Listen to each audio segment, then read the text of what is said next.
Hello students, आज class 8th में topic है सेल स्ट्रक्चर एंड फंक्शन। बड़ा इंपॉर्टेंट टॉपिक है, आपकी लाइफ से रिलेटेड है, बायोलॉजी का टॉपिक है, तो इसे बहुत अच्छे से समझना चाहिए। तो उसके बारे में आज डिस्कस करेंगे। आपको यहाँ बहुत सुंदर सा डायग्राम भी दिखाई दे रहा होगा। तो सबसे पहले हम लर्निंग ऑब्जेक्ट्स की तरफ बढ़ते हैं। Know the discovery of cell. सबसे पहले हमें क्या जानना है कि सेल की डिस्कवरी कैसे हुई, कब हुई, कहाँ हुई, किसने की, इन सब के बारे में जानेंगे। State the cell theory. Cell theory किसने दी, उसमें क्या बताया गया। Organism show variety in cell number, shape and size.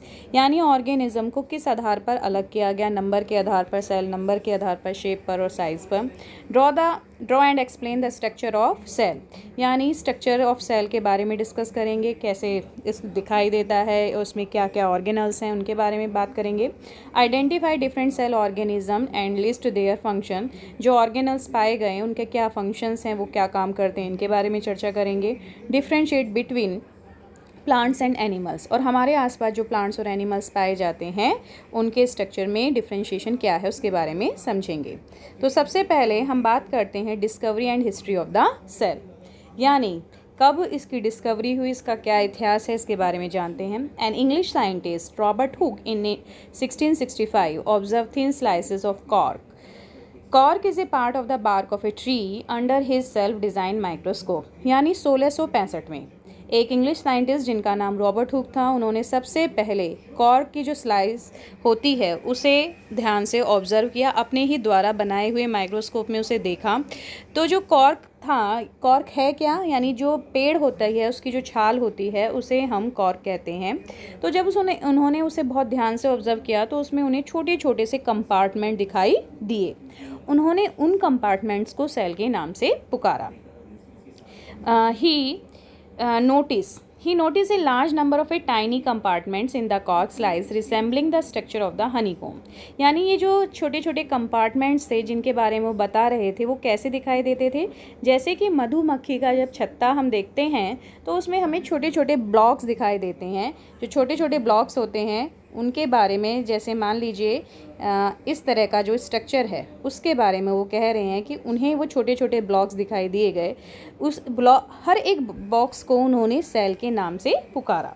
यानी Robert Hooke coined the term cell. सबसे पहले जो सेल का टर्म्स था, सेल का जो वर्ड था, रॉबर्ट हुक ने दिया और हर एक बॉक्स को उन्होंने सेल कहा।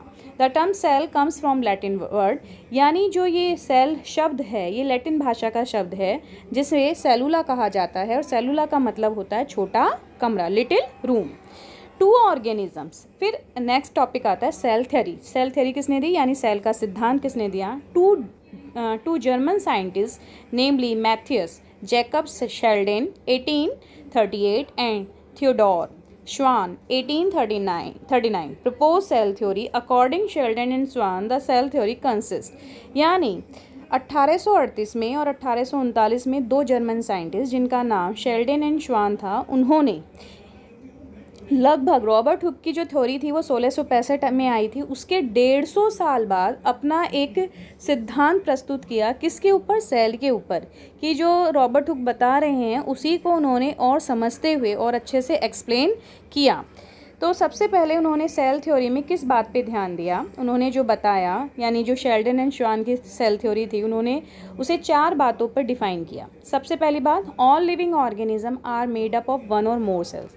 यानी जो भी लिविंग ऑर्गेनिज्म है वो एक या एक से ज़्यादा सेलों से मिलकर बना है। अब लिविंग ऑर्गेनिज्म क्या है आप लोग पढ़ चुके हैं, आप जानते भी हैं। प्लांट्स हैं, एनिमल्स हैं, माइक्रो ऑर्गेनिज्म है, ये क्या है, लिविंग ऑर्गेनिज्म। इसे हम बायोटिक फैक्टर भी कहते हैं।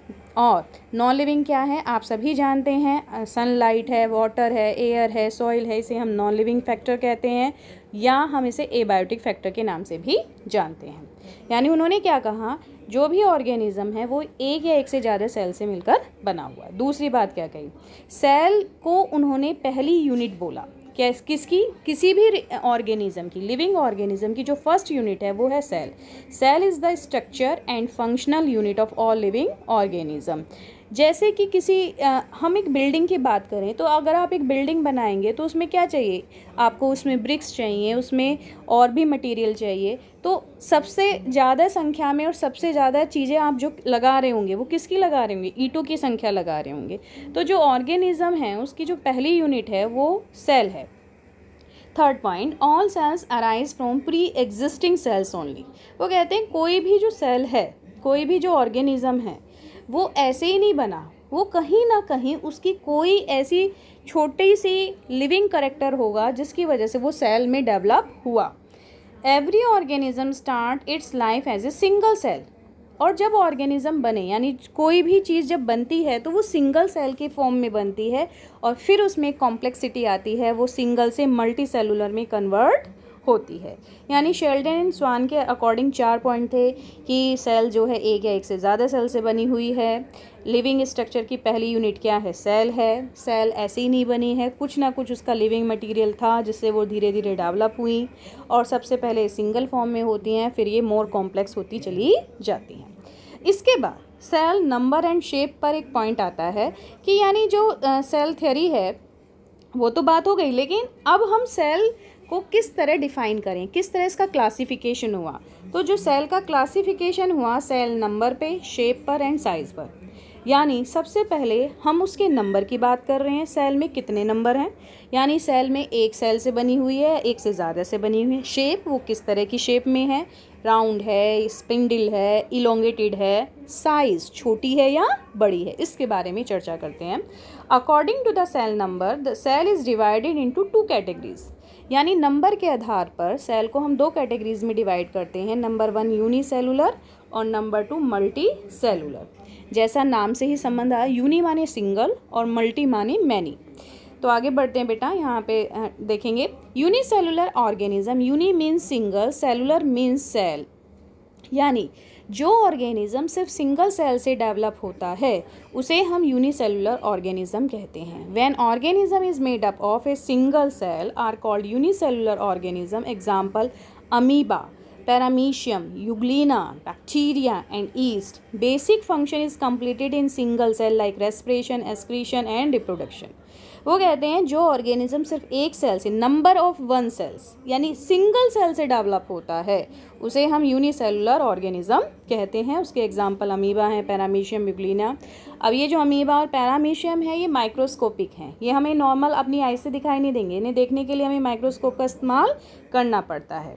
आगे बढ़ते हैं बेटा, तो सबसे पहले multi cellular organism. Multi means many, cellular means cell. यानी जब कोई ऑर्गेनिज्म एक से ज़्यादा सेल से मिलकर बना हुआ होता है उसे हम मल्टी सेलुलर कहते हैं। अब यहाँ पर जो सेल्स के जो नंबर होंगे वो कितने होंगे? एक से ज़्यादा होंगे, यानी 1 + 1 यानी एक मिनट, जस्ट मिनट, 1 + 1 यानी अब ये 1 + 1 ही नहीं, यानी नंबर ऑफ सेल्स मिलियन है, ट्रिलियंस हैं। जब नंबर ऑफ सेल से जब चीज़ें बनती है तो उसे मल्टी सेलुलर ऑर्गेनिज्म कहते हैं। Cell organism made up of many cells are called multi cellular organism. Example trees, हमारे आसपास जो पेड़ हैं वो, ग्रासेस हैं, इंसेक्ट्स हैं, काउज हैं, बर्ड्स हैं, लिजर्ड्स हैं। Different body functions are carried out by different cells. और इनकी बॉडी के अंदर जो ऑर्गेनल्स हैं उनके सबके काम अलग अलग हैं, यानी कोई किसी का, सब मिलकर तो काम कर रहे हैं लेकिन सबके फंक्शंस अलग अलग हैं। जैसे रेस्पिरेशन का काम लंग्स से रिलेटेड हो गया, उसके अलावा एक्सक्रीशन का फंक्शन अलग है, उसके लिए किडनी वगैरह आ गए। यानी बॉडी ऑर्गेनल्स जो हैं वो डिफरेंट काम करते हैं लेकिन मिलकर काम करते हैं, तो एक सिस्टम बना, एक ऑर्गेनिज्म बना। इस तरह के ऑर्गेनिज्म को हम मल्टी सेलुलर ऑर्गेनिज्म कहते हैं। अब हम आगे बढ़ते हैं, वो ये कहते हैं कि जो सेल शेप है, बात किसकी कर रहे हैं? शेप की बात कर रहे हैं कि जो ऑर्गेनिज्म है वो डिफरेंट शेप का है। अब डिफरेंट शेप का कैसे? यानी कोई स्फेरिकल है, राउंडेड शेप में है, कोई स्पिंडल शेप में है, इस तरह की शेप है, स्पिंडल शेप हो गई। उसके अलावा कोई ओवल है, कोई ब्रांच्ड है, यानी एक सेल के अंदर ही कोई के और ब्रांचेस निकली हुई हैं। तो इस तरह की जो शेप है, cell show a great variation in their shapes such as spherical, spindle, elongated, लंबे हैं, पतले हैं, ओवल हैं, ब्रांच्ड हैं। Example eggs, nerve cells, smooth muscle cells, RBC, bones and osteocytes. यानी अगर हम बॉडी स्ट्रक्चर में देखें किसी की भी बॉडी को तो उसमें डिफरेंट टाइप्स के डिफरेंट टाइप्स के सेल के शेप्स हैं।